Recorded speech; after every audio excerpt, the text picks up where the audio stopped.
Have you ever noticed that the harder you try to be loved, the more you seem to lose yourself? You smile when you don't feel like smiling. You agree when every fiber of your being wants to scream no. You shrink your voice, your desires, your truth, because somewhere along the way you were taught that love has a price, and that price is you. What if I told you that the very way you were conditioned to receive love is the same way you learn to abandon yourself?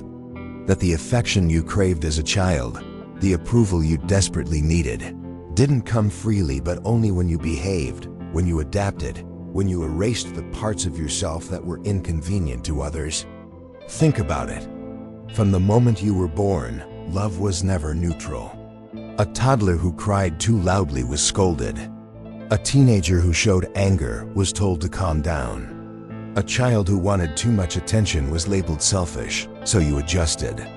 You learned to stay quiet, to suppress, to mold yourself into whatever shape would win you acceptance. And now, as an adult, you continue this same performance, believing that in order to be loved, you must sacrifice who you really are. But here's the disturbing truth. That isn't love. That's survival. It's a silent pact you never agreed to, but one that still governs your life. You may call it relationships, friendships, even success, but beneath it all is the same haunting lesson. You are lovable only when you abandon yourself. And the question is, how long can you keep paying that price? How many years will you spend applauded for being agreeable, admired for being easy to love, while inside you feel empty, unseen, disconnected? This is not just psychology, it is the hidden tragedy of modern existence. So let me ask you again, if love demands that you betray yourself, is it really love at all? Before we dive deeper into this, I want to pause for just a moment. If what you've heard so far resonates with you, if it feels like I'm speaking directly to something you've carried inside, yourself, then done, let this be the last time we meet. Hit the like button, subscribe to the channel, and turn on the notification bell. That way, you'll be the very first to know when I share the next video, filled with insights that might just change the way you see yourself and the world around you. Let me take you into 3 everyday scenes. Different ages, different faces, but one repeating lesson that shapes a lifetime. The first scene. A small child, maybe 5 or 6 years old, standing in the middle of a living room in suburban America. He's furious. His toy was taken away by an older sibling, and his little body surges with anger. He shouts, he stomps. He does exactly what a child is wired to do, express the raw truth of his emotion.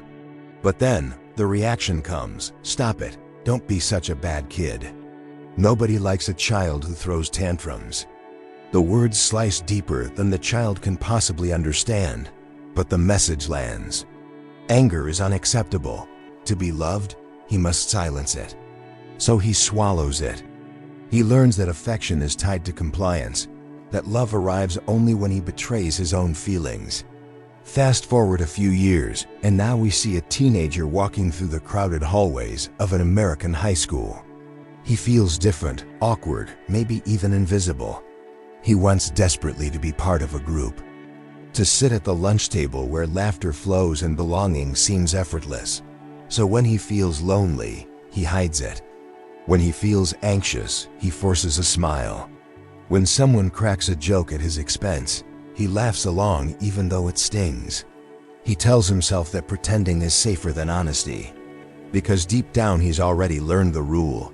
Don't show too much, don't be too real, or you risk being rejected. So he plays the part. A mask instead of a face, a performance instead of presence. And each time he hides his pain, he abandons himself just to win a moment of belonging.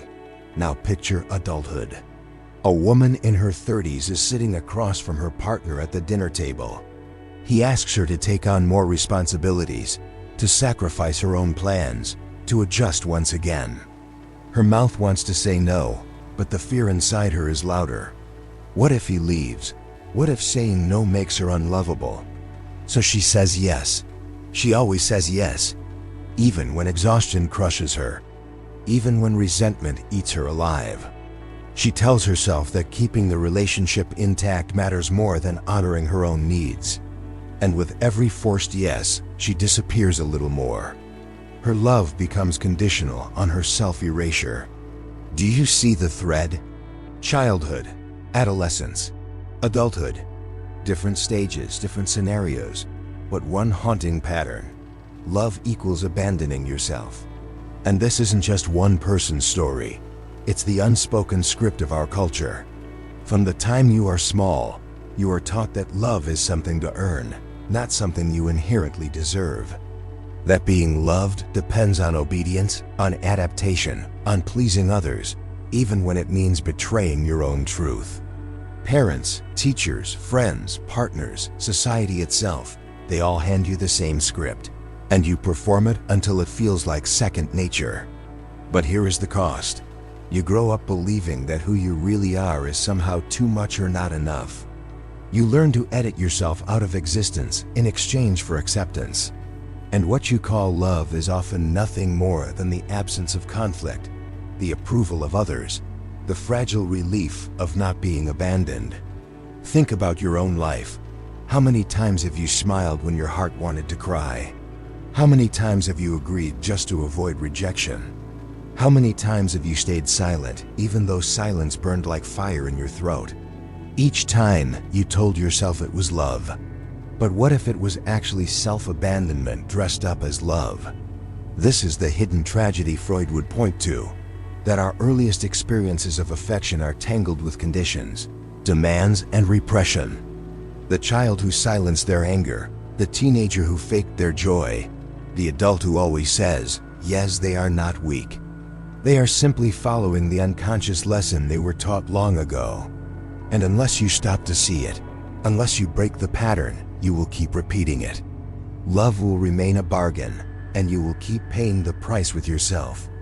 So ask yourself now, is the love you reliving today truly love or just the reward for abandoning who you are?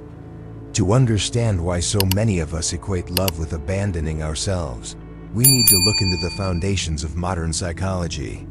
And no one dug deeper into these foundations than Sigmund Freud. Freud may have been controversial, but he revealed something that still echoes through every family, every relationship, every hidden wound today. Love, in its earliest form, is rarely unconditional. Freud described the psyche as a battleground between three forces: the id, our raw desires; the superego, the internalized voice of authority and morality; and the ego, the negotiator that tries to keep both sides in balance. What matters here is the superego. Where does it come from? It doesn't appear out of nowhere. It is shaped by our parents, teachers, culture, the authority figures who raised us.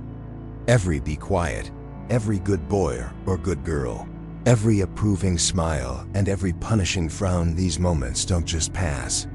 They sink deep, becoming part of an inner voice that tells you how to behave if you want to be loved. This is where repression enters. Imagine a child who feels anger, jealousy, or sadness. Instead of being taught to understand these emotions, they are told, "Don't be difficult, don't cry, don't make a scene."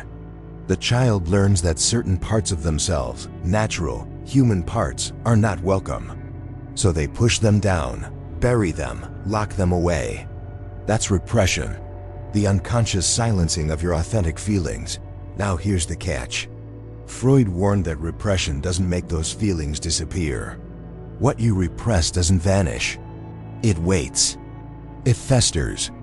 It leaks out in disguised ways, through anxiety, through self-sabotage, through that gnawing sense that something is wrong even when your life looks fine. And yet, because the superego tells you it's bad to express those feelings, you keep suppressing them. You keep pretending. And in doing so, you keep abandoning yourself. Think about the phrases you may have heard growing up. "I love you if you behave." "I'm proud of you when you make me look good." "Don't upset your mother." These may sound harmless on the surface, but they carve deep grooves in the psyche. They teach you that love is conditional, that your worth depends not on who you are, but on how well you perform according to someone else's script. And when you internalize this lesson, you don't just obey your parents. You carry their voices inside you. Their judgments become your superego. And even decades later, you find yourself policing your own desires, censoring your own feelings, punishing yourself for being too much or not enough. Freud believed that this dynamic explains much of human suffering. We grow up believing that to be loved, we must silence the very parts of ourselves that make us human, and so we live divided. On the outside, we smile, we achieve, we comply. On the inside, we suffocate. But here's the most tragic part. Because this repression happens so early, most of us don't even see it. It feels normal. We think it's just who we are, the polite one, the agreeable one, the reliable one. But Freud would insist, it's not who you are. It's who you became to survive. And survival, as Freud knew, is not the same as living. So let's pause and ask, how many of your choices today are truly yours? And how many are the echo of a superego installed long ago? When you say yes to something you don't want, whose approval are you still chasing? When you silence your anger, whose rejection are you still afraid of? When you sacrifice your truth just to keep peace, are you loving or are you replaying the same conditional bargain from childhood? Freud would say, until you recognize the repression at work, you will remain trapped in it. You will keep abandoning yourself in the name of love, never realizing that the love you seek cannot exist as long as it requires self-betrayal. This is the shadow side of our conditioning. We don't just repress emotions, we repress ourselves. And until that truth rises to the surface, the cycle continues. So the question remains, will you keep living under the tyranny of a superego that was never truly yours, or will you finally dare to meet the parts of yourself you were taught to hide? Freud showed us how repression and the superego shape our inner world, but the story doesn't end there. Other thinkers took his insights and carried them further, exposing the hidden structures that quietly govern our lives. Among them, Carl Jung and Erich Fromm stand out. Both pointed to the same haunting reality. In our desperate attempt to be loved, we often lose the very thing that makes love possible, our authentic self. Let's begin with Jung. While Freud focused on repression, Jung introduced a concept that resonates painfully with our daily lives: the persona. The persona is the mask we wear to adapt to society, to win acceptance, to protect ourselves from rejection. It's not inherently bad, we all need social roles. But Jung warned of the danger when the mask becomes the self. Imagine living your entire life as an actor who has forgotten he's on stage. You play the good son, the loyal friend, the perfect partner, until one day you realize you don't know who you are without the role. And that's the tragedy. The persona, which once served as protection, becomes a prison. You smile when you're breaking inside. You agree when your soul screams to resist. And in the silence of the night, when the performance ends, you feel the emptiness of not knowing your own face. Jung would call this spiritual suffocation, the slow death of authenticity under the weight of conformity. Fromm, the social philosopher and psychoanalyst, pushed this critique even further. He wrote, "The fear of not being loved makes us slaves to conformity." Think about that. Fear, this invisible force, dictates how we dress, how we speak, what careers we choose, even the way we love. Not because these choices are truly ours, but because they fit the mold of what will make us acceptable. In other words, we trade freedom for approval. We abandon truth for comfort. And what do we call this bargain? Love. But let's be brutally honest. Is the love you receive today truly love, or is it the reward for abandoning yourself? If your partner only stays because you never challenge them, is that love or fear? If your friends appreciate you only when you play the agreeable role, is that love or dependency? If your family praises you only when you fulfill their expectations, is that love or control disguised as care? Jung would argue that real love can never exist through masks. Love that requires you to betray yourself is not love, it's performance. Fromm would add that such arrangements reduce us to commodities, valued only for the roles we play, not for the beings we are. And Freud, watching from the background, would remind us that this cycle began the moment we learned that love was conditional in childhood. Here's the paradox: we long for connection, yet we sabotage it by hiding who we truly are. We perform because we fear rejection, but the more we perform, the more we guarantee rejection, because what is loved is not us, but the mask. And so we remain lonely even in relationships, unseen even when surrounded by people, abandoned even while pretending to be loved. Philosophy and psychology converge here with a painful clarity. To be loved while abandoning yourself is to be unloved in the most. This is the existential crisis of our age. Surrounded by technology, connected by networks, yet more alone than ever. Because most of what passes for love is merely a contract of mutual convenience, built on fear, roles, and conformity. So pause for a moment and ask yourself, when was the last time you felt loved for who you truly are, not for your performance, not for your compliance, not for your mask, but for your raw, imperfect, unedited self? And if the answer is hard to find, then maybe it's time to confront the uncomfortable truth. Most of what we call love is actually the reward for self-abandonment. The question is, are you willing to keep paying that price? Or is it time to risk something radical, to show your true self and discover if love can survive without your mask? If Freud, Jung, and Fromm gave us the theory, then modern life gives us the proof. You don't need to read psychological journals to see how self-abandonment in the name of love and acceptance plays out. Just look around. Look at the workplace, at dating, at social media, the arenas where Americans spend most of their emotional energy. Each one is a stage where the same old script repeats. Be loved, but not as yourself. Workplace. Walk into any corporate office in America, and you'll notice a strange phenomenon. Everyone smiles. Everyone is positive. Even when they are exhausted, even when they hate their job, even when the Sunday night dread crushes them, they plaster on that bright smile Monday morning. Why? Because to show otherwise is dangerous. To admit burnout, frustration, or disillusionment risks being labeled negative, not a team player, or difficult to manage. So what do people do? They repress. They abandon their real emotions at the office door and wear the mask of corporate cheerfulness. Behind the polished LinkedIn posts and the enthusiastic "I'm doing great" lies a silent epidemic of depression, anxiety, and quiet despair. People don't dare to tell the truth because the truth doesn't fit the company culture. And so they trade authenticity for survival. The paycheck comes at the price of the self. Dating and relationships. Now imagine the dating world.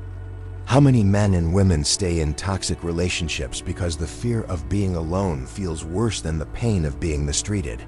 She tells herself, at least he's here. At least I'm not single. He convinces himself. Maybe she'll change. Maybe I'm too demanding. But underneath these excuses lies the same root fear, abandonment. The belief that being single makes you unworthy. That your value depends on being chosen, no matter the cost. And so, partners accept lies, betrayals, emotional neglect, even abuse just to keep the illusion of love alive. They say yes when they want to scream no. They tolerate behaviors that corrode their soul. All because somewhere deep inside, they still believe that love is worth more than the self. Social media. And then there's the digital stage, the place where millions of Americans perform daily. Instagram, TikTok, Facebook. Scroll through the feeds and you'll see endless images of happiness. Couples kissing on vacation, families smiling at dinner, influencers living their best life. But behind the filters, behind the curated captions, so often lies emptiness, loneliness, insecurity. Why do we do this? Because the dopamine hit of a like feels like love. Because comments and followers mimic belonging. But what's really happening is self-abandonment. People post not what they feel, but what they hope will make them acceptable. They hide the tears, the fights, the nights of despair. And over time, they start believing their own mask, losing touch with the truth beneath it.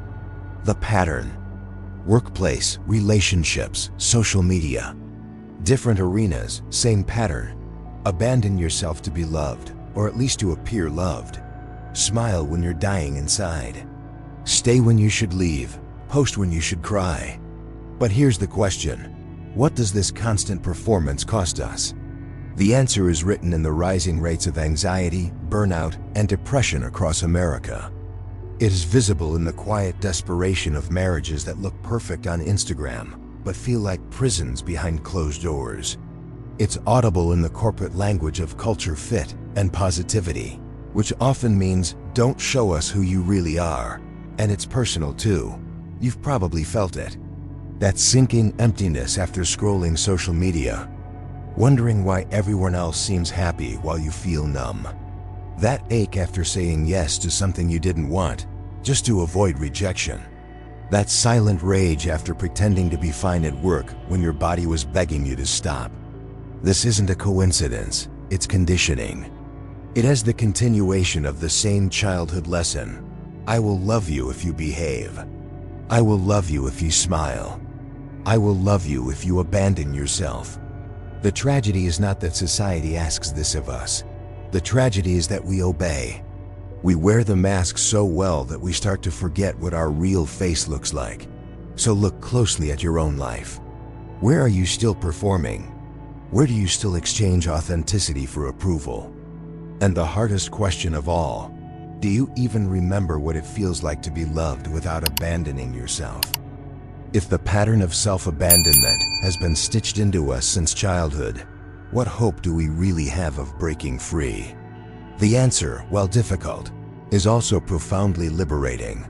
The moment you realize that love which costs you yourself is not love at all, you take your first step toward freedom. What masquerades as affection, what feels like belonging, is often nothing more than a bargain.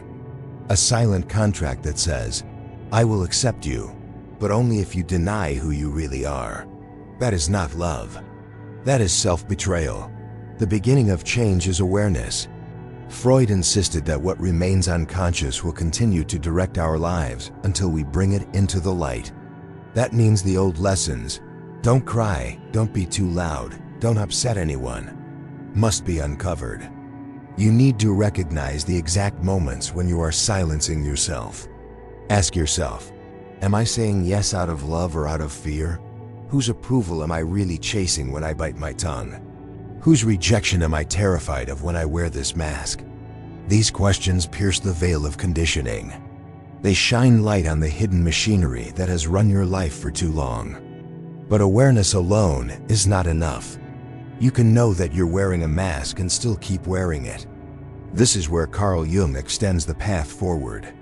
He warned that simply seeing the persona, the mask you wear for love and approval, does not free you from it.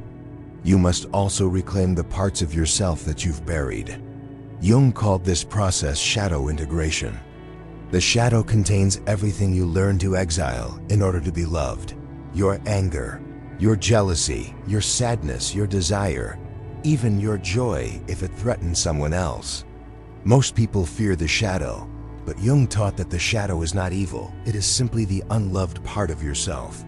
By bringing it back, by daring to sit with the discomfort of your suppressed emotions, you restore wholeness. Think about it. The child who learned to stay quiet, the teenager who pretended to be happy, the adult who said yes when they meant no, each one is still inside you waiting. They are not mistakes.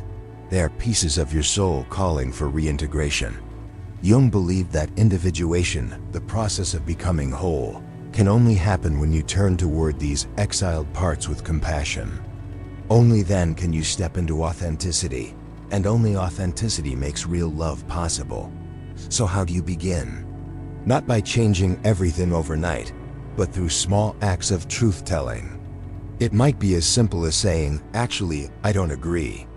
Or admitting to a friend, I'm not doing okay right now. Or pausing before you post something online and asking, Am I sharing this because it's true? Or because I want approval?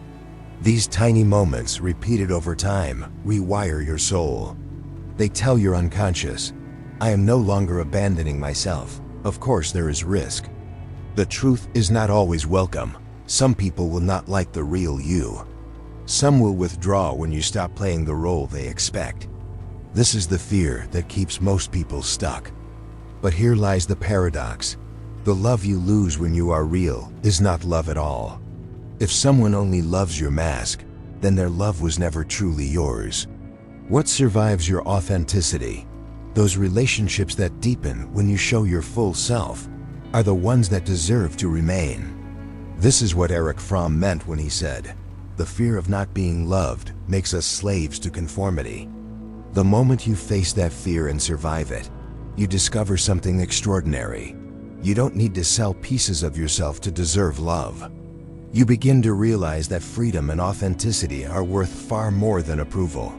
And in that realization, you become capable of a different kind of love, not one that demands self-erasure, but one that flourishes precisely because you are whole. So let me challenge you now. Stop confusing being loved with being less of yourself. Stop trading truth for comfort. Stop calling survival love. Freud mapped the unconscious patterns. Jung showed us the path of integration. Fromm reminded us of the price of fear. But only you can take this step. Only you can choose to return to yourself. Tonight, as you look in the mirror, ask the question most people never dare to ask.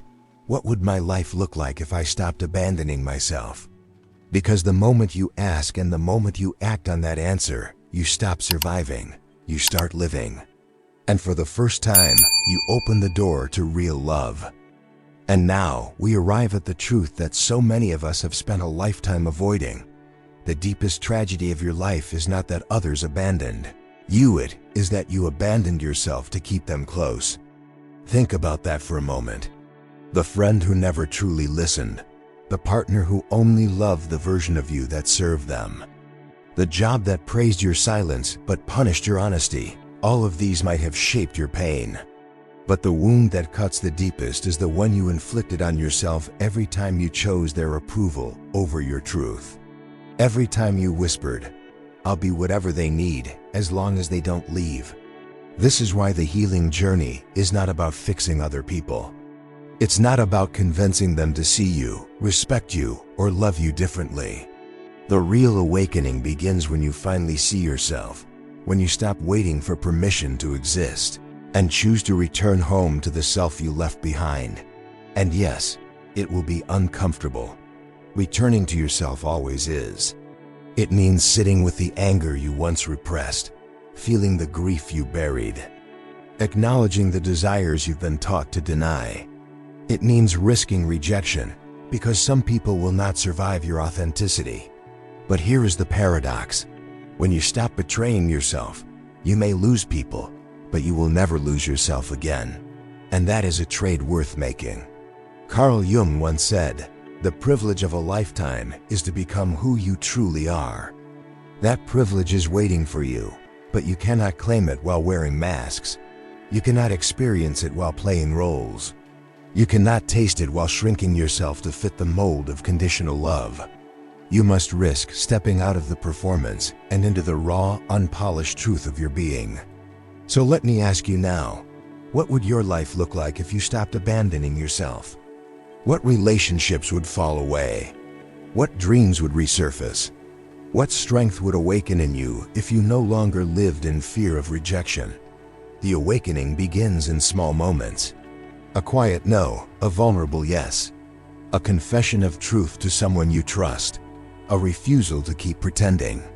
Each choice, small as it seems, brings you one step closer to reclaiming the life that is already yours. And if you're listening to this right now, it means some part of you is already awake.